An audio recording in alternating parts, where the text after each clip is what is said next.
and welcome to the Pathfinder Lair. My name is Drew and I've been a game master for over 10 years. On this channel, I help new players understand the rules of the Pathfinder 2nd Edition system. Today in the Lair, I will be continuing my Ancestry album series with Halflings, otherwise known as Hobbits. I will be covering them from a mechanic standpoint since I don't know enough about the lore of the Pathfinder 2nd Edition world to cover them from a lore standpoint. Let's get started. The first thing that really stands out about the Halfling is that they don't get low light vision or dark vision automatically, like most other ancestries do. They can take a heritage for low light vision, but they don't just get it. Instead, they get a special ability called Keen Eyes. You gain a +2 circumstance bonus when using the Seek action to try to find a creature that is hidden or undetected from you within 30 feet. Normally, in order to target a creature that is concealed from you, you must succeed on a DC 5 flat check. And if they are hidden from you, the DC is 11. However, if you have this ability, the DC is reduced to 3 for a concealed creature, and 9 if the creature is hidden. This ability really makes up for the Halfling not having low light or dark vision. Being able to target concealed or hidden creatures better than all other ancestries just because of your ancestry is huge. As a Halfling, you get 6 ancestry hit points. This is the same amount of hit points that elves get as well as goblins. Also, like most ancestries, you have a speed of 25 feet. More than dwarves, but less than elves. For ability boosts, Halflings get Dexterity and Wisdom, as well as a free ability boost that can be anything except Dexterity or Wisdom. The ability flaw for Halflings is Strength. For languages, Halflings get Common and Halfling, as well as languages equal to their intelligence modifier. These can be any language your GM gives you access to, including regional languages. Your traits are Halfling and Humanoid. Now that I've covered the basics of Halflings, it's time to move on to heritages. Gutsy Halflings are resistant to emotion effects. Anytime these Halflings roll a success on a saving throw against an emotion effect, they get a critical success instead. This is a fantastic heritage. You would not believe how many spells and other effects have the emotion trait. Granted, half of them are actually good for you, so you wouldn't have to roll a save against them, but against the other half, this heritage is really good. Definitely consider this heritage if you are playing a Halfling. Next we have the Hillock Halfling. Normally when you rest over a night, you get your level times your Constitution modifier hit points back. But if you are this type of Halfling, you get that amount plus your level during this time. In addition, whenever someone uses the medicine skill to treat wounds on you, you can eat a snack to add your level to the hit points gained. Very good heritage, especially if you don't have a lot of hit points. Being able to add your level to all non-magical healing is fantastic. Definitely consider this heritage as well. The third heritage that Halflings have access to is the Nomadic Halfling. These Halflings have been around the bend a few times. They get 2 additional languages besides the ones they normally get. In addition, they also receive a language every time they take the multilingual skill feat, in addition to the ones that the feat gives them. This is a great roleplay heritage. If you want to be the guy or gal that can talk to everyone you meet, this is the heritage for you. Otherwise, pick a different one. The Twilight Halfling is the one I talked about earlier in this video. You gain low light vision. Simple as that. Not much to this heritage. If you want to be able to at least see where there isn't much light, then take this heritage. Otherwise, take something else. Next we have the Wildwood Halfling. These Halflings gain the ability to ignore difficult terrain from trees, foliage, and undergrowth. Essentially, any plant-based difficult terrain, they get to ignore. This heritage is okay. Unless you are in a forest or jungle, you're not going to run into difficult terrain that this heritage allows you to ignore very often. You're going to run into difficult terrain caused by rocks or stones much more often. If you want to ignore that, be a dwarf and check out the video up here in the card. The Advanced Player's Guide added a new heritage to the ones available to halflings. It is called the Jinxed Halfling. These halflings don't have much luck like other halflings, but instead can manipulate the luck of others. You can never take the Halfling Luck Ancestry feat, which I will cover later in this video. However, you gain the Jinx action. This is a curse with a range of 30 feet. The target gets to make a will saving throw against your class DC or your spell DC, whichever is higher, in order to resist this effect. On a success, the target is unaffected and is immune to the curse for 24 hours. On a failure, the target is Clumsy 1 for 1 minute. This means that the target takes a -1 penalty to all dexterity-based checks for 1 minute in the game world. Not in real life, obviously. That is around 10 times around the table. On a critical failure on its will save, the target is Clumsy 2 for 1 minute. In this video, I want to cover something I should have covered in my previous Ancestry album videos, and that is what is in the Lost Omens character guide. But don't worry, I will do a video on what I missed from that book soon. In the meantime, let's cover what is in that book for halflings, shall we? Let's start with the heritage in that book, the Observant Halfling. This heritage gives you a +1 bonus to your Perception DC, which is 10 plus your Perception, but not your actual Perception checks. That's it.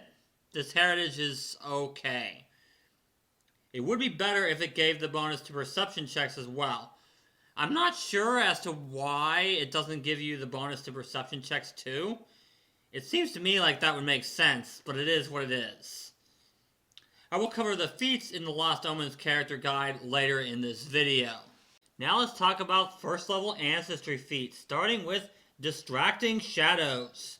This feat allows you to use other creatures that are at least one size category bigger than you as cover for the hide or sneak actions. But you can't use them as cover for other actions, such as take cover. This essentially means that even if you wouldn't normally have cover to hide or sneak, as long as there are creatures around you that are bigger than you, you have it. I'm honestly kind of surprised that this is a first level feat. Yeah, it's only good if there are creatures around you that are bigger than you, and you actually use the hide or sneak actions, but still, constantly having cover at first level is huge for any class that likes to sneak around. Next we have the Halfling Lore feat. This feat gives you trained proficiency in the acrobatics and stealth skills, or skills of your choice if you're already trained in these skills. It also gives you Halfling Lore. This feat just gives you 3 more skills. High intelligence rogues can normally become trained in all skills by level 3, but with this feat they can do it by level 2. Other than that, it's pretty meh. Third, we have the Halfling Luck feat. Like I said earlier in this video, Jinxed Halflings cannot take this feat, but all other Halflings can. You can use this feat once per day as a free action when you fail a saving throw or a skill check. You can roll the triggering check again, but you must take the second roll even if it is worse. This is a really good feat. Being able to reroll anything is huge in this game. Yeah, it's only once per day on specific checks, but they had to do that. Otherwise, this feat would not be first level and may have even been too broken for this game. Halfling Weapon Familiarity is very similar to some other feats that I've covered in my other Ancestry album videos. Basically, you become trained in the sling, Halfling Sling Staff, and the short sword. Martial Halfling weapons are simple weapons for you, and advanced Halfling weapons are martial weapons for you. I'm not going to go over whether I think this feat is good or not, because it is the same as what I said in my other videos. You can check them out in the card. Sure Feet allows you to climb or balance easier. Whenever you roll a success on an acrobatics check to balance or an athletics check to climb, you get a critical success instead. Also, when taking these actions, you are not flat-footed. Situational feat depends on how much you're going to need to balance or climb. Next we have Titan Slinger.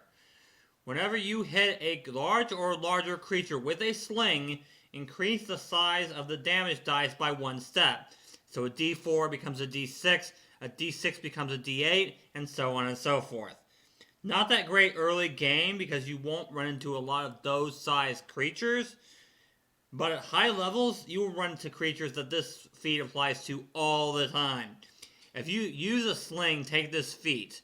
Otherwise, take something else. The Unfettered Halfling feat isn't explained well, in part anyway. Basically, when you roll a success to escape or on a saving throw to get out of an effect that would cause a grabbed or restrained condition on you, you get a critical success instead.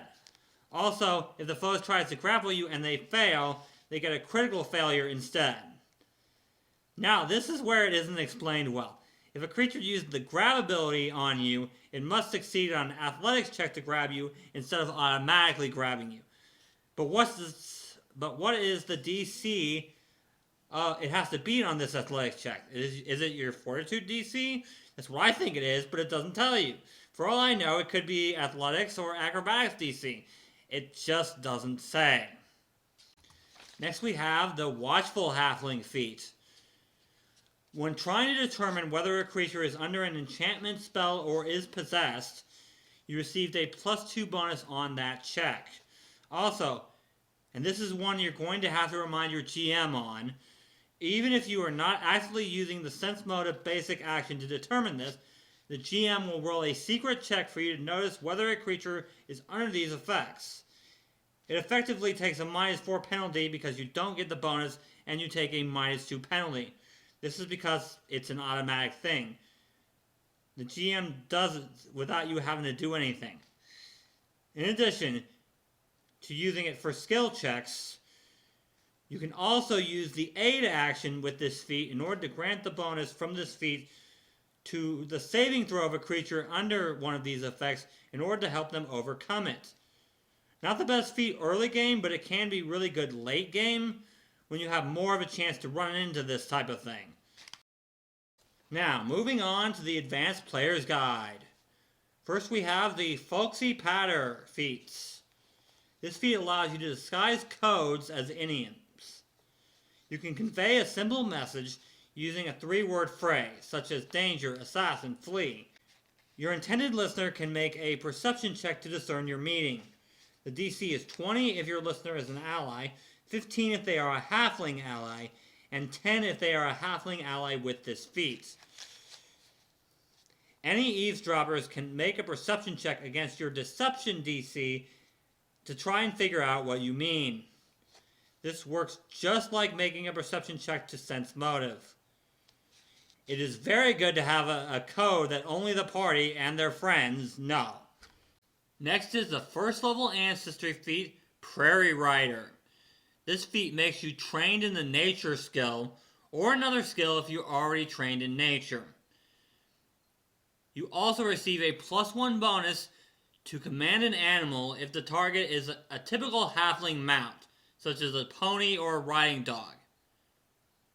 This feat is situational. It gives you an extra skill, which is great, but other than that, the bonus that this feat gives you probably won't come up often. Now let's move on to the Lost Omens character guide. First we have the Android Manipulation feats. A lot of feats in this book require a certain ethnicity, or a type of ancestry that's from a certain area. This generally has no effect mechanically other than allowing you to take certain feats.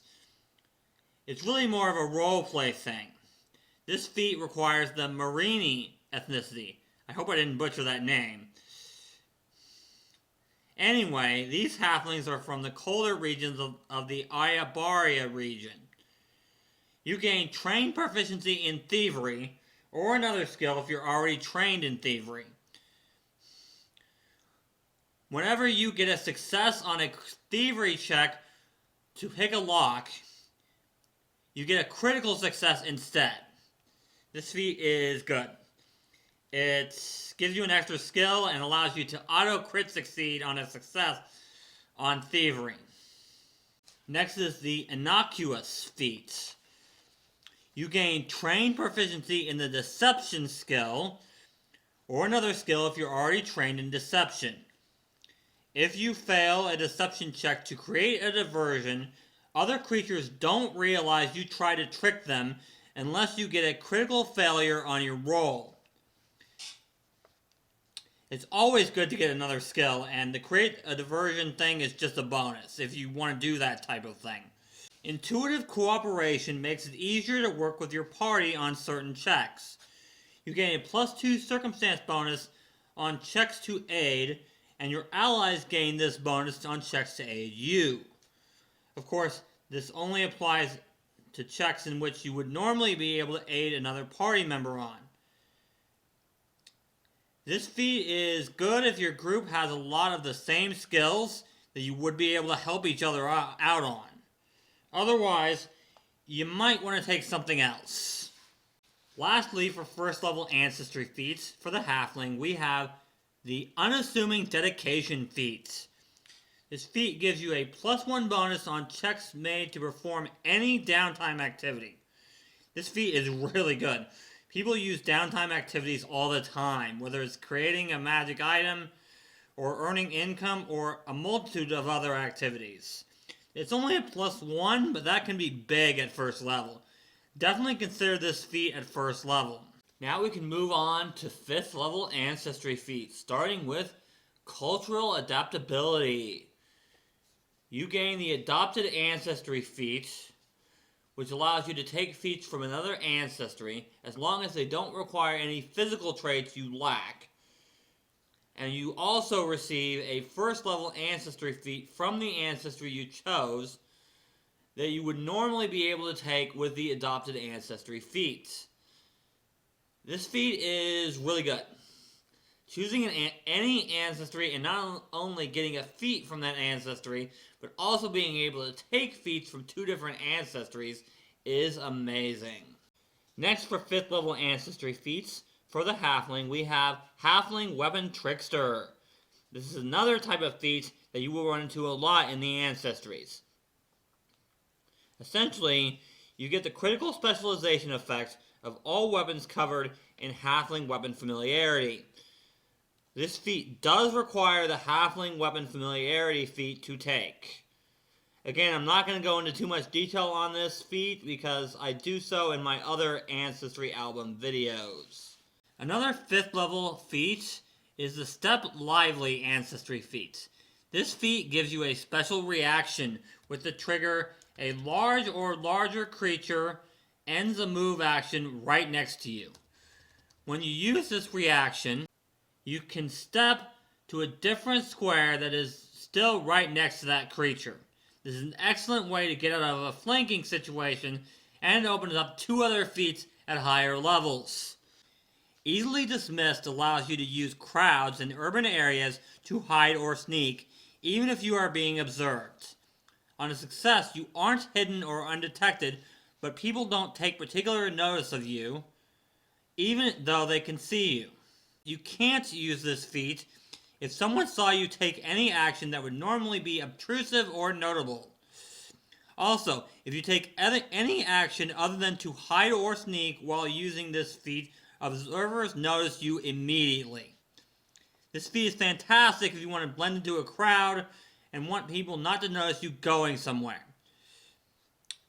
If you want to be able to do this, take this feat. Otherwise, take something else. Next is Halfling Ingenuity. This feat requires the Halfling Luck Ancestry feat. You can attempt skill actions that would normally require you to be trained in them to use, even if you aren't trained in the skill in question. Also, if you use Halfling Luck to re-roll a failed skill check in any skill in which you are untrained, you gain your level as a proficiency bonus on the re-roll, and you get a +4 bonus as well. This feat just makes Halfling Luck even better.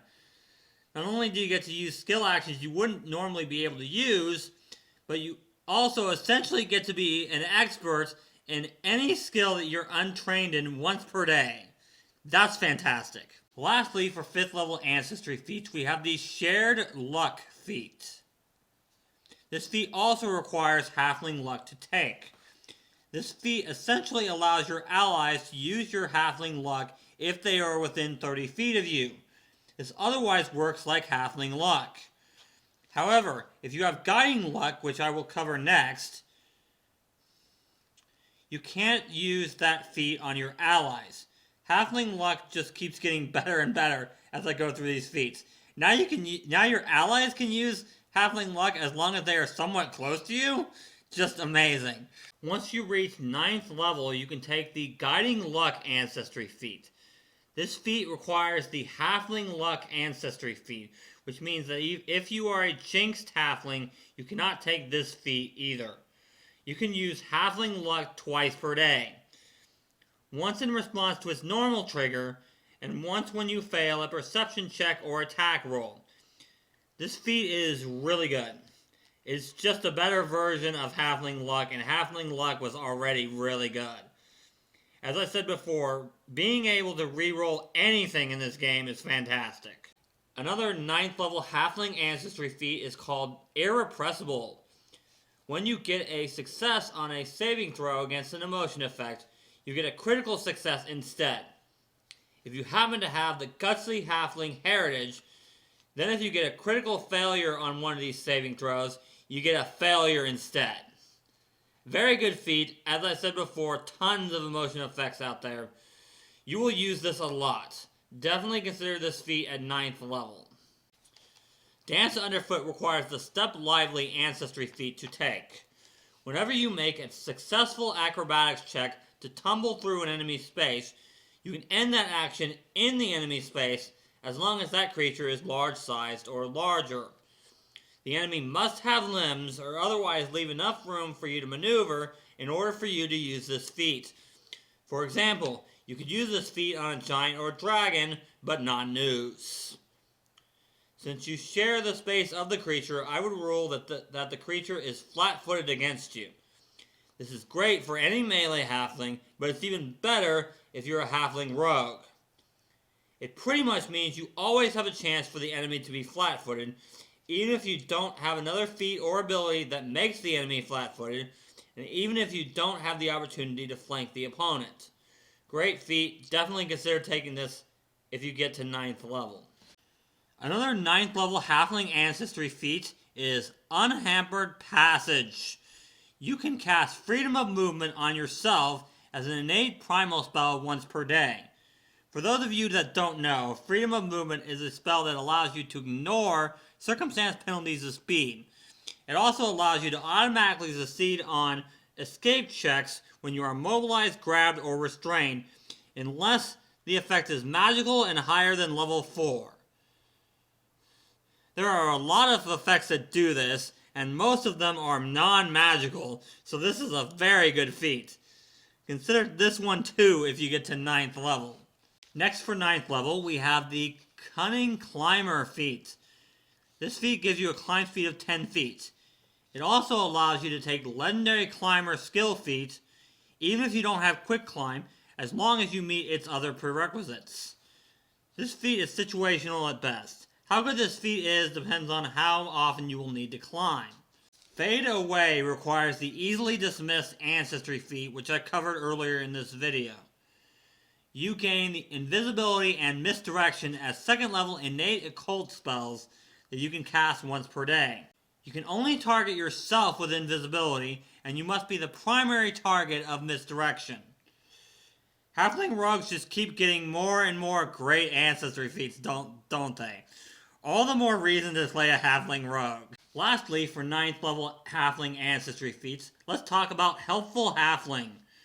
If you get a critical success on a skill check to aid, you give a +3 bonus if you have expert proficiency in the skill you're using, and a +4 if you are a master in that skill.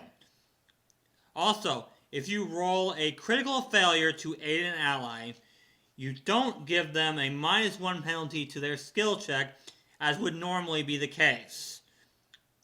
This can be very good if you use the aid action a lot. Otherwise, maybe take something else. For 13th level feats, let's start with Ceaseless Shadows.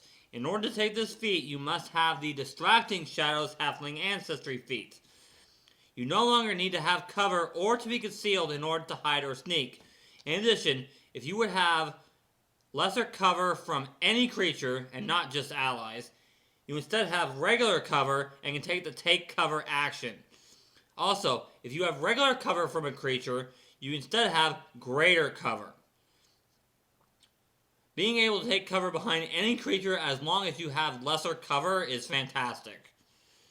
This feat is incredible for any class that likes to sneak around, like rogues and rangers. Very good feats. Next we have the Halfling Weapon Expertise feat. This is another type of feat that is in a lot of Ancestries.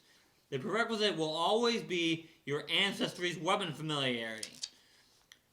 Whenever your class grants expert or greater proficiency in any weapon, you also gain that proficiency in all weapons covered in the weapon familiarity feats. These are always going to be good feats, especially if your class doesn't normally get expert or greater proficiency in martial or advanced weapons.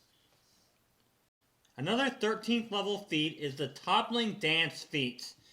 This feat requires the Dance Underfoot Halfling Ancestry feat.